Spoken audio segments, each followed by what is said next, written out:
हर नई शुरुआत थोड़ा डराती है, पर याद रखो सफलता मुश्किलों के पार ही नजर आती है। सो हेलो एवरीवन, वेलकम और welcome back to my channel. कैसे हैं आप सब और आप सबकी स्टडी कैसी चल रही है?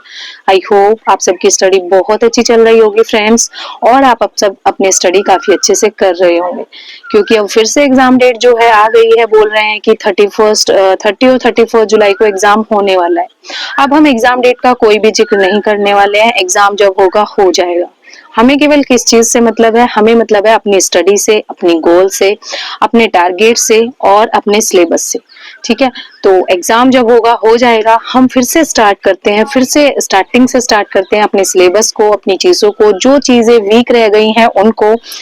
ये समय मिला है, इसको पॉजिटिव वे में लेते हैं, सोचते हैं कि चलिए जितना भी समय मिला है उसको अच्छे तरीके से फिर से यूटिलाइज करते हैं।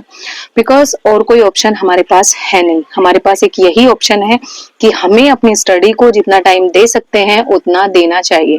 ठीक है, अभी क्वेश्चंस ये आ रहे हैं कि क्या 31 जुलाई को एग्जाम हो पाएगा, और ऐसी स्थिति में जब बार बार एग्जाम डेट जो है पोस्टपोन हो जा रही है, कैसे कंसिस्टेंट रहें, कैसे स्टडी कर पाए, कैसे मोटिवेटेड रहें, आप कैसे कर लेती हैं, आप अपनी कंसिस्टेंसी को कैसे मेंटेन कर रही हैं? तो फ्रेंड्स, जो है प्रॉब्लम सभी के साथ आती हैं, सबकी लाइफ में प्रॉब्लम्स है, सबकी फैमिली में प्रॉब्लम्स है। और सबसे बड़ी चीज, ये जो डिमोटिवेशन है, ये जो डिस्ट्रैक्शन है, जो एग्जाम डेट के बार बार पोस्टपोन होने से आ रही है, ये भी सभी के साथ है। ठीक है, लेकिन अगर इन डिस्ट्रैक्शंस को देखकर हम पीछे हट गए, अपनी स्टडी को डिसकंटिन्यू किया, तो उस चीज का लॉस किसी और को नहीं होने वाला है, हमें होने वाला है। ठीक है, इस चीज का हमें पता है, हम जानते हैं कि इस चीज का लॉस केवल और केवल हमें होने वाला है। तो इन सब चीजों को पीछे छोड़कर हमें कंसिस्टेंट रहना है, हमें कंटिन्यू रहना है, हमें रेगुलर अपनी स्टडी को कंटिन्यू रखना है। यस, ये हो सकता है कि आप थोड़ा कम टाइम दें, क्योंकि जब एग्जाम डेट नहीं आ रही होती है तो मोटिवेशन इतना हाई नहीं होता है कि हम 10-10 घंटे पढ़ रहे हैं, हम 8-10 घंटे पढ़ रहे हैं या फिर 12 घंटे पढ़ रहे हैं।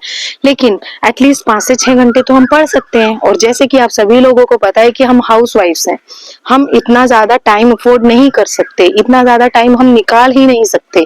तो बेटर है कि जितना ज्यादा टाइम हम निकाल सकते हैं उतना टाइम हम अपनी स्टडी को दें। ठीक है, तो जो भी चीजें हैं आपके पास, जो भी नोट्स आपने पढ़े हैं, जो भी बुक्स आपने पढ़ी हैं, उनको फिर से स्टार्ट कीजिए, फिर से रिवाइज कीजिए। पता है कि आप सब उनको पढ़ चुके हैं, फिर से पढ़िए उनको। फिर से जब दोबारा आप पढ़ेंगे, बहुत सी चीजें ऐसी आपको नजर आएंगी कि यस, ये मैं जब सेकंड टाइम पढ़ रही हूँ तब मुझे समझ आ रहा है, जब मैंने फर्स्ट टाइम पढ़ा था तब मुझे नजर नहीं आ रहा था, तब मुझे समझ नहीं आ रहा था। कुछ कोट्स ऐसे होंगे लिटरेचर के जो आपको माइंड में तो होंगे कि यस ये कोट है, लेकिन जब आप दोबारा से उसको पढ़ेंगे तो वो आप लोग को लर्न हो जाएंगे कि यस, अच्छा ये कोट वहां से था, ये तो किंग लियर से था, ये हैमलेट से था, ये किसने बोला था, और ये लिटरेरी टर्म तो किसने कॉइन की थी। ठीक है, तो ये चीजें हैं, इनको जब बार बार रिवाइज किया जाएगा तभी ये माइंड में स्टक करेंगी, तभी ये माइंड में रहेंगी कि यस, जब भी हम उनसे रिलेटेड कोई क्वेश्चन देखेंगे तब हमें समझ में आएगा कि हाँ, ये क्वेश्चन वहां से पूछा गया है, अच्छा ये लिटरेरी टर्म वहां से पूछी गई है। तो आपका देखिए, सभी का कुछ ना कुछ एक वीक पॉइंट होता है। ठीक है, मैं मानती हूँ बहुत सी चीजें हैं, किसी के ग्रामर के कुछ टॉपिक्स ऐसे होंगे कि आप अपने आप से पूछिए, सबसे पहले आराम से बैठिए, ये पूछिए कि मेरे कौन से टॉपिक्स स्ट्रॉन्ग हैं। आपका नरेशन बहुत अच्छा है, आपका एक्टिव पैसिव बहुत अच्छा है। ठीक है, आप पार्ट्स ऑफ स्पीच में बहुत अच्छे तरीके से संभाल पाते हो, सब कुछ देख पाते हो, समझ पाते हो कि कौन सा पार्ट्स ऑफ स्पीच किस तरीके से यूज किया गया है। आप प्रीपोजिशंस काफी अच्छे से कर पाते हो, लेकिन आप ट्रांसफॉर्मेशन नहीं कर पाते हो, जैसे मैं नहीं कर पाती हूँ। ट्रांसफॉर्मेशन में प्रॉब्लम आती है, क्लॉजेस में प्रॉब्लम आती है। तो जिसमें प्रॉब्लम आती है तो आप उसको टाइम दीजिए। ठीक है, क्योंकि अब हमारे पास टाइम है, अभी हमारे पास टाइम है। क्योंकि जैसा कि मुझे लगता है, फिक्स तो नहीं है, लेकिन टीजीटी एग्जाम जो है वो पीजीटी के बाद ही होगा, और आई थिंक सितंबर में ही होगा, क्योंकि अगस्त लास्ट आपका पीजीटी है, उसके बाद सितंबर में ही हमारा एग्जाम जाएगा। तो तब तक के लिए हमारे पास टाइम है, और तब तक हम उन चीजों को रिकवर कर सकते हैं जो हमारी वीक है। ठीक है, सपोज एकदम से सोचिए 10 दिन बाद एग्जाम है, तो आपको डर लगेगा, कैसे प्रिपेयर करूं, बहुत सारी चीजें मेरी अभी नहीं हुई हैं, अभी वो कैब मेरी प्रिपेयर नहीं है। वो कैब फिर से स्टार्ट कर दीजिए। ए लेटर से वोकैब जो है स्टार्ट कीजिए और जो जो वर्ड्स आपको नहीं आते उन पर ज्यादा ध्यान दीजिए, अच्छे तरीके से उनको कंप्लीट कीजिए, बार बार उनको रिवाइज कीजिए, लिखकर याद कीजिए, प्रैक्टिस सेट दीजिए, मॉक टेस्ट दीजिए, कोई टेस्ट सीरीज ले दीजिए। ठीक है, अपने आप को किसी चीज में इंडल्ज कर लीजिए, अपने आप को किसी चीज में बिजी कर लीजिए, प्रैक्टिस में बिजी कीजिए। क्योंकि जब हम थ्योरी एक बार पढ़ते रहते हैं तब तक हम इतना इंटरेस्ट नहीं अपने अंदर ला पाते। जब टॉपिक पढ़ने के बाद हम क्वेश्चंस लगाते हैं तब हम अच्छे तरीके से कर पाते हैं। ठीक है, और यहाँ पर मैं टीजीटी का पढ़ने के बाद, जैसे कि मैंने आप लोगों को बताया भी था कि मैं सीटेट की भी प्रिपरेशन थोड़ी थोड़ी स्टार्ट कर रही हूँ। तो और बुक्स के बारे में भी मैंने आप लोगों को बताया था, अगर आपको चाहिए तो मैं इनका लिंक जो है डिस्क्रिप्शन बॉक्स में दे दूंगी, आप जाइए चेक कीजिए। अगर आपको लगे कि आपको प्रिपरेशन करनी है, स्टार्ट करनी है, या फिर आपको अच्छी बुक्स की जरूरत है तो आप यहाँ से ले सकते हैं। ओसवाल बुक्स बहुत अच्छे तरीके से यहाँ पर कंटेंट देती है सीटेट की प्रिपरेशन के लिए।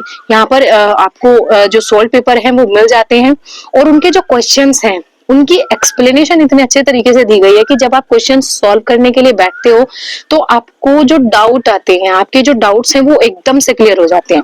और यही मैं आप लोगों को अभी बता रही थी कि जब भी हम कोई टॉपिक पढ़ते हैं, जब तक हम उनकी क्रिटिकल थिंकिंग नहीं करते, एनालिसिस उनका नहीं करते, तब तक हमारे माइंड में वो चीजें नहीं आती। जब तक हम उनको एनालिसिस करके ये नहीं देखते कि ये ऑप्शन गलत है, ये ऑप्शन सही है, ये ऑप्शन गलत है, ये क्यों गलत है, ये क्यों सही है, उसकी एक्सप्लेनेशन जब तक हम नहीं देखते तब तक हम नहीं कर पाते। तो ये बेस्ट चीज लगी मुझे इस बुक में कि यहाँ पर एक्सप्लेनेशन बहुत अच्छे तरीके से दी गई है क्वेश्चंस आंसर की। तो यही पर मैं कुछ क्वेश्चंस सॉल्व कर रही थी और क्वेश्चंस जब आप सॉल्व करते हो तो कॉन्सेप्ट आपका क्लियर हो जाता है।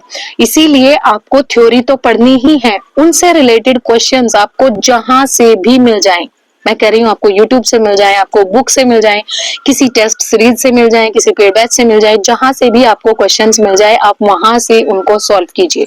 और ये टीजीटी पीजीटी के लिए नहीं है, किसी भी एग्जाम के लिए, जिस भी एग्जाम की आप प्रिपरेशन करते हो, हर एग्जाम की बारे में बात हो रही है।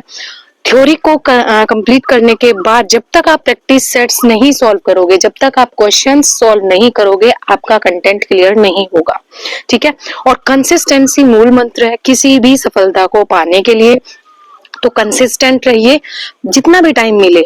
ठीक है, जितना भी टाइम मिले, हो सकता है कभी कभी कम मिले, हो सकता है कभी कभी ज्यादा मिले, लेकिन कंसिस्टेंसी का मतलब है जरूरी नहीं है कि डेली 10 घंटे ही कंसिस्टेंसी माना जाएगा कि आज 10 घंटे पढ़ा, कल 10 घंटे पढ़ा, तो परसों पॉसिबल ही नहीं है कि हम 10 घंटे पढ़ पाएंगे। जरूरी नहीं है रेगुलर हम 10 घंटे निकाल पाएंगे, लेकिन परसों अगर हमें 4 घंटे भी मिले, 5 घंटे भी मिले तो भी वो एनफ है कंसिस्टेंसी को बरकरार रखने के लिए। क्योंकि कंसिस्टेंसी का मतलब है हमें रेगुलर अपने माइंड को स्टडी के साथ कनेक्ट रखना है। ठीक है, एक दिन भी अगर स्किप हुआ तो आपका माइंड जो है आपको बहाने देना स्टार्ट कर देगा, आज नहीं पढ़ा, आज मुझे टाइम नहीं मिला, कल नहीं पढ़ा, कल अब ऐसे कैसे मैं ये टॉपिक कैसे रिस्टार्ट करूं, कैसे करूं, ये सब।